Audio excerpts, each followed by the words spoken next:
নমস্কার বন্ধুরা, আজকে আমি আপনাদের সামনে নারকোলের সিঙ্গারা তৈরি করে দেখাবো। তবে আমি এর আগে চ্যানেলে দিয়েছিলাম নারকোলের সিঙ্গারাটাই তেলে ভেজে। এবার আমি আপনাদের এয়ার ফ্রায়ারে অয়েল ফ্রি কিভাবে নারকোলের সিঙ্গারা তৈরি করা যায় আর কি সেটা দেখাবো।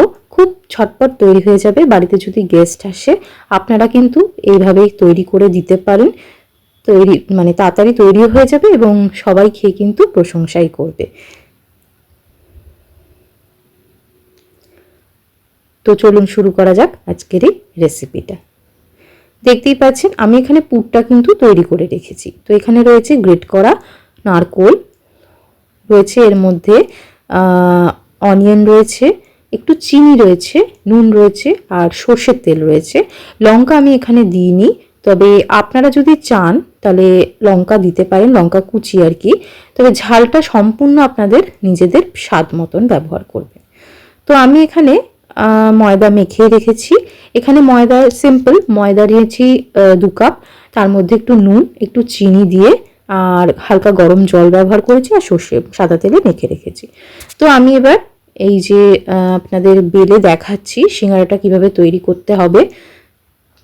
খুব তাড়াতাড়ি হয়ে যাবে। আর সবচেয়ে বড় কথা হচ্ছে এই রেসিপিটা আর কি আমি অয়েল ফ্রি করব, যাতে যারা ডায়েট করেন, যারা আর কি তেল খান না, তো সেক্ষেত্রে তারাও কিন্তু এই সিঙ্গারাটা আর কি খেতে পারবেন। এটা আমি বেলে নিচ্ছি। এবার আমি মাঝখান দিয়ে এটা কেটে নেব। যেমন সিঙ্গারা তৈরি করে ঠিক সেরকমই করতে হবে। এবার আমি এই যে দেখতে পাচ্ছেন একটু জল দিয়ে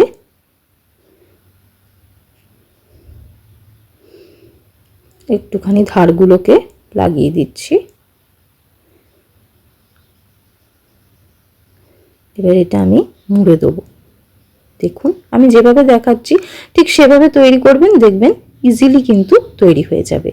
যদি আমার চ্যানেলের রেসিপিগুলো আপনাদের ভালো লেগে থাকে তাহলে অবশ্যই চ্যানেলটাকে কিন্তু লাইক, শেয়ার, সাবস্ক্রাইব করতে কিন্তু ভুলবেন না।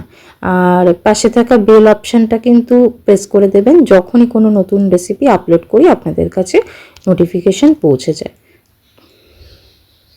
তো আমি এটা এবার মুড়ে দেবো। দেখুন চারধারে কিন্তু জল লাগিয়ে দিচ্ছি।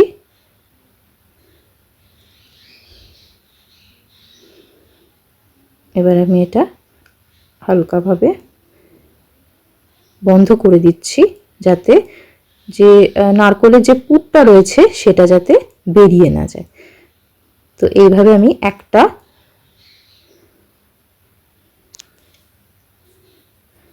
আর কি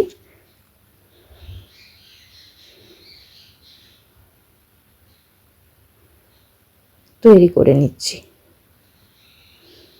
এভাবে আমি বাকিগুলো একই প্রসেসে আর কি তৈরি করে নেব। দেখতেই পাচ্ছেন আমার সিঙ্গারাগুলো গড়ে নেওয়া কমপ্লিট। তো এবার আমি এয়ার ফ্রায়ারের প্যানটা নিয়ে নিয়েছি, সেখানে জাস্ট আমি অয়েল ব্রাশ করে দিচ্ছি। এবার আমি এক একটা করে সিঙ্গারা দিয়ে দিলাম আর ওপর থেকে অয়েলটাকে আর কি একটু সিঙ্গারার গায়ে ব্রাশ করে নেব। যারা হেলথ কনসিয়াস আছে তারা কিন্তু এইভাবে খেতে পারেন, যাতে তেলটাও খাওয়া হলো না আর আপনাদের সিঙ্গারাটাও খাওয়া হলো। একটু অয়েল ব্রাশ করে নিচ্ছি। এবার আমি একদম ঢুকিয়ে দিলাম, দেখিয়ে দিচ্ছি 200 ডিগ্রিতে 20 to 25 মিনিটসের জন্য আমি এটা বসিয়ে দিচ্ছি, বেকড হতে দেবো আর কি। তৈরি হয়ে গেল আমার নারকোলের সিঙ্গারা। একবার বাড়িতে আপনারা ট্রাই করবেন, আশা করছি ভালো লাগবে। ভালো লেগে থাকলে লাইক, শেয়ার, সাবস্ক্রাইব করতে চ্যানেলটাকে ভুলবেন না। তো আজকের মতো এই পর্যন্তই। সবাই ভালো থাকবেন, সুস্থ থাকবেন। আর আবারও একটা নতুন রেসিপি নিয়ে আপনাদের সামনে আমি হাজির হয়ে যাব। ধন্যবাদ।